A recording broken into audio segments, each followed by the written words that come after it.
জয় গুরুদেব, জয় জগৎ বন্ধু সুন্দর। এর আগের দিন আমরা পর্যুষিত এবং সূচিমুখ পিচাসের এই দুই পিচাসের কথা জেনেছিলাম। আজকে আমরা শীঘ্রক নামে যে তৃতীয় পিচাস ছিল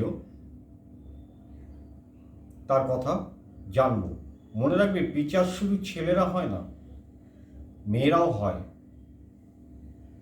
কেন হয়, কিসের জন্য হয়, 5টার উদাহরণ ভগবান দিয়েছেন, আরও উদাহরণ দিয়েছেন। উদাহরণ বলতে ঘটনা দিয়েছেন, আগে যেরকম ঘটনা ঘটেছিল সেই ঘটনাগুলো তিনি তুলে ধরেছেন গরুরের কাছে, গরুকে শোনাচ্ছেন, আর আমরা সেগুলো জানছি। পিচাস কেন হয় সেটা সংক্ষেপে আমি পরে আলোচনা করব। তা শীঘ্র যে পিচাস সে কি বলছে, শীঘ্রক তখন ওই দ্বিজবর অর্থাৎ ব্রাহ্মণকে, মনে রাখবেন ব্রাহ্মণ কিন্তু আলাদা, তান্ত্রিক সাধক এসব নয়, ব্রাহ্মণ। আমার মতো জগতের নরাধাম কেউ নেই, মানে পাপী কেউ নেই। বণিককুলে আমার জন্ম হয়েছিল, জঘন্য কর্মে আমি লিপ্ত ছিলাম। একবার আমি আমার দাদা ব্যবসা করতে গিয়েছিলাম, নদী পার করে, সাগর পার করে, এবং সেখানে দাদার সঙ্গে থেকে আমি প্রচুর ধন সম্পত্তি আমরা লাভ করলাম। এবার দেশে ফেরার পালা। তো দেশে ফিরছি নৌকায় করে, নদী পথে। তো হঠাৎই আমার মনে কুচিন্তা এলো। কি চিন্তা এলো? কুচিন্তা। কি সেই কুচিন্তা?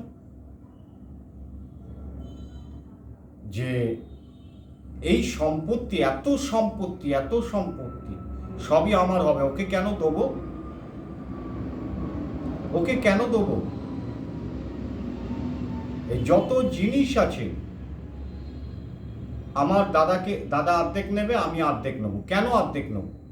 আমি পুরোটা নেব, আমার পুরোটাই চাই। এই দুর্বুদ্ধি তার মনের মধ্যে এবং মাথার মধ্যে খেলে গেল।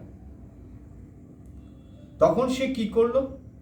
চিন্তা অনুসারে সে চিন্তা করে কাজ করলো। কি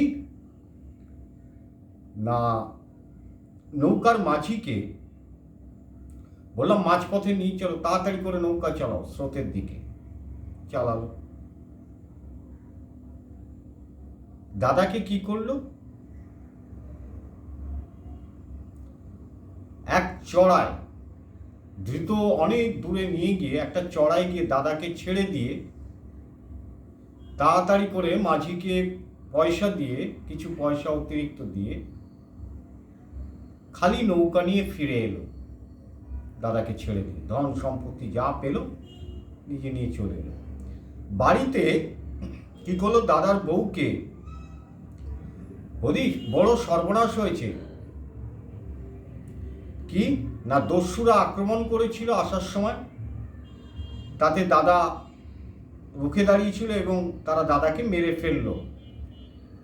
আমি কোনো মতে এইসব নিয়ে ফিরে এলাম। এই কথা শুনে বৌদি আকুল কান্নায় ভেঙে পড়ল। তারপর নিজের হাতে নিজের চিতে সাজিয়ে নিজেকেই অগ্নিতে সমর্পণ করলো। এবার আমি দেখলাম যে আমার আর কেউ নেই, এই সম্পত্তি সব আমার। তখন সে মহানন্দে সেগুলো ভোগ করতে লাগলো। কিভাবে? নেশা ভাঙ করে, যা তাই করে, ভাবছে যে সবাই করছে, তা আমি করলে দোষ কোথায়? এইভাবে সে মৃত্যুর পরে, এই কর্মগুলোর জন্যে মৃত্যুর পরে পিচাসের জন্ম হলো। এই হলো শীঘ্রক নামক পিচাসের কাহিনী।